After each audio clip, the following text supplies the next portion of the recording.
నమస్తే, welcome to Bharat spice channel. ఇవాళైతే మీకు నేను చాంగడ్డ పులుసు అనేది చూపించబోతున్నానండి. అసలు వంట చేత కాని వాళ్ళు కూడా చాలా అంటే చాలా ఈజీగా చేసుకోవచ్చు. చాలా బాగుంటది. అది ఎలా ఉందో కూడా మీకు రుచి చూపించబోతున్నాను.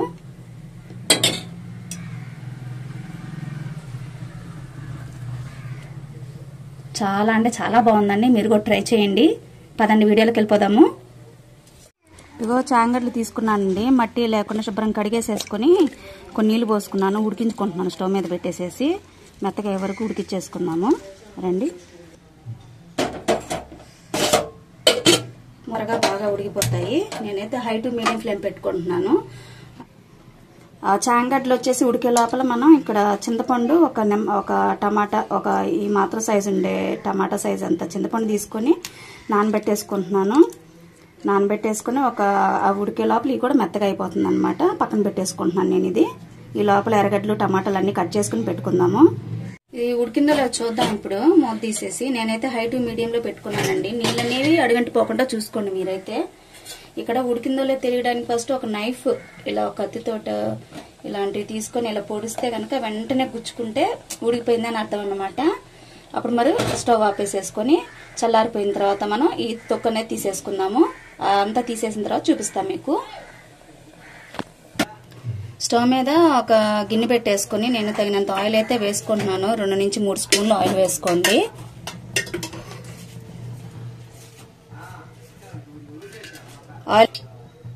ఆయిల్ అనేది హీట్ ఎక్కిన తర్వాత మనం ఆవాలు జీలకర్ర వేస్తాము. ఎప్పుడైనా కూడా ఆయిల్ హీట్ ఎక్కిన తర్వాత ఆవాలు జీలకర్ర వేస్తే బాగుంటుంది అన్నమాట. లేకపోతే పచ్చివాసన వచ్చేస్తాయి. ఆయిల్ అనేది హీట్ ఎక్కిపోయింది. కొంచెం ఆవాలు వేస్తున్నాను. కాస్తంత జీలకర్ర కూడా వేసేసాను. కొంచెం చిట్పట్లు ఆడిస్తే బాగుంటుంది అనమాట. అలా రావాలి, లేదా పచ్చివాసన వస్తుంది అనమాట. నేను ఇక్కడ ఎర్రగడ్డలు వచ్చేసి నా దగ్గర ఒకటే ఉందన్నమాట.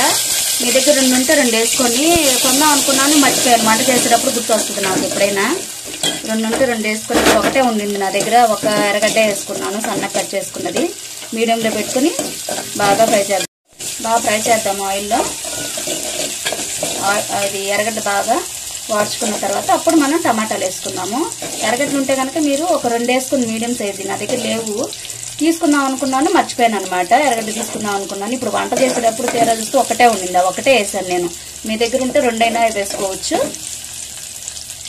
కాసేపు ఉడకనిద్దాం. అది ఫ్రై చేద్దాము. ఇది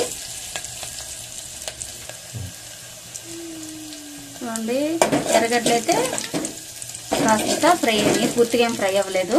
టమాటాలు వచ్చేసి ఒక 2 మీడియం సైజ్ టమాటాలు వేసుకుంటున్నాను. మీరైతే 3 అయినా వేసుకోండి. ఇవి కూడా బాగా వాడుకోవాలి, ఎర్రగడ్డలు టమాటాలు. అలాగే ఇందులో కరివేపాకు వేసేసుకుంటున్నాను.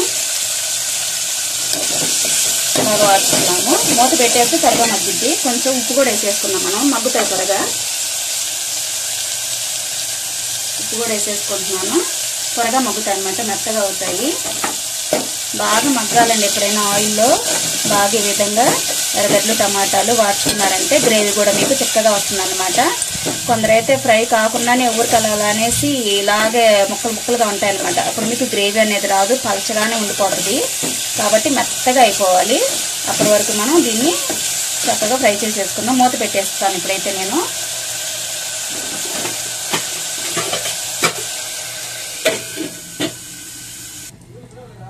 మూత తీసి చూస్తున్నానండి. బాగా మెత్తగా ఉడికిపోయింది, అంటే ఫ్రై అయిపోయింది అనమాట. మెత్తగా అయిపోయింది.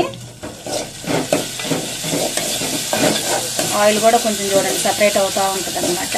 అంతవరకు అయితే నేను ఫ్రై చేస్తాను. చక్కగా మీడియంలో పెట్టుకుని మాడిపోకుండా మధ్య మధ్యలో కలుపుకుంటూ ఉండాలి. చక్కగా వాడిపోయింది.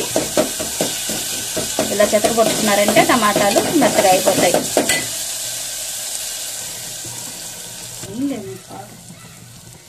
పసుపు వేస్తున్నాను. అలాగే కారం కూడా మీరు రుచికి సరిపడా వేసుకోండి. పులుపు కాబట్టి చింతపండు వేస్తాం కాబట్టి కొంచెం ఎక్కువగానే పడుతుంది. మరి తక్కువ ఉన్నా బాగుండదు. పులుపు కారం తగినంతగా ఉండాలన్నమాట. 1 స్పూన్ వేసుకున్నాను నేను. ఇది బాగా ఘాటుగా ఉంది. కారం ఉండే ఘాటును బట్టి మీరైతే వేసుకోండి. ఈ విధంగా ఆయిల్లో కారం కానీ పసుపు కానీ బాగా ఇలా ఆయిల్లో కానీ ఇలా ఫ్రై చేశారంటే కూరకి ఎప్పుడైనా కూడా ఏ కూరైనా కూడా భలే రంగు వస్తుందండి, రెడ్గా వస్తుంది. మనం ఏం కలర్స్ వాడక్కర్లేదు, అంత మంచి రంగు వస్తుంది అనమాట. పచ్చివాసన కూడా పోతుంది. ఇలా ఫ్రై చేసుకున్నాం కదా. ఇప్పుడు చింతపండుని వేస్తాను. నేను ఇక్కడ చింతపండు వేసుకుంటాను. చింతపండు ఇందాక నానబెట్టుకున్నాను కదా, మెత్తగా అయిపోయింది. ఇలా పిసికేసుకుని మనం ఇలా వేసేసుకున్నాము. చింతపండు అనేది పులుపుని బట్టి కూడా ఉంటుందండి. కొన్ని చింతపండు తక్కువ పులుపు ఉంటుంది.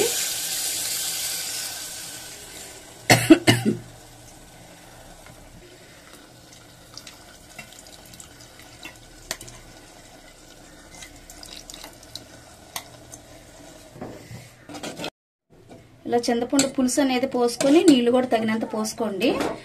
గ్రేవీకి సరిపడా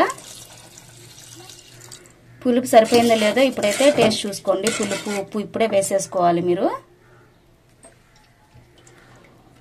నాకు పులుపు అయితే కరెక్ట్గా సరిపోయిందండి. కొంచెం సాల్ట్ తక్కువ, అది వేసుకుంటాను ఇప్పుడు. కొంచెం ఉప్పు అనేది వేసేసుకున్నాను.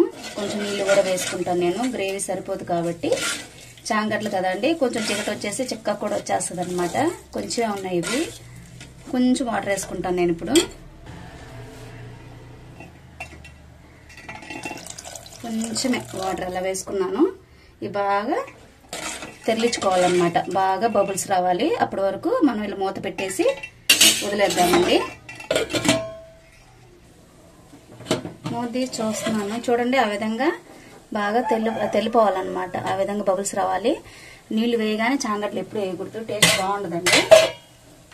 ఇప్పుడు చాంగడ్లన్నీ కూడా నేను తొక్కు తీసి పెట్టేసుకున్నాను కదా, అవన్నీ కూడా వేసేసుకుంటున్నాను. మరి ఎక్కువ చాంగడ్లు అయితే మరీ ఎక్కువ ఉడికించుకున్నా కూడా పిసురు పిసురు అయిపోతాయి. అది కూడా టేస్ట్ బాగుండదండి అసలు. ముందుగానే కరెక్ట్గా ఉడికించుకోవాలన్నమాట. త్వరగానే ఉడికిపోతాయి. కొందరు కుక్కర్లో కూడా వేసి ఉడికించుకుంటారు. 1-2 విజిల్స్కే ఉడికిపోతాయి. నేనైతే కుక్కర్లో వేయను, ఒకసారి వేసాను కానీ నాకు ఎక్కువగా మరి మెత్తగా అయిపోయినాయి అనమాట. ఇంకా అప్పటి నుంచి వేయను నేను, ఇలా డైరెక్ట్గానే ఉడికించుకుంటాను. నేను ఇక్కడ హై ఫ్లేమ్లో పెట్టేసేసుకొని మూత పెట్టేసుకుంటున్నానండి. బాగా కాసేపు ఉడికించుకోవాలి. ఒక్క 4-5 మినిట్స్ తర్వాత నేను మూత తీసి చూస్తున్నాను.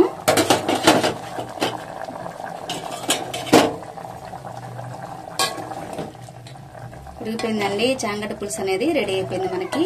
మీ అందరికీ వీడియో నచ్చుతుందని ఆశిస్తున్నాను. చేయడం రాని వాళ్ళు కూడా చాలా ఈజీగా చేసేయచ్చండి. ఈ కూర అయితే చాంగడ్డ పులుసు చాలా బాగుంటుంది టేస్ట్. మీరు కూడా ట్రై చేసి మీకు ఎలా కుదిరిందో నాతో కామెంట్స్లో షేర్ చేసుకోండి. Thank you.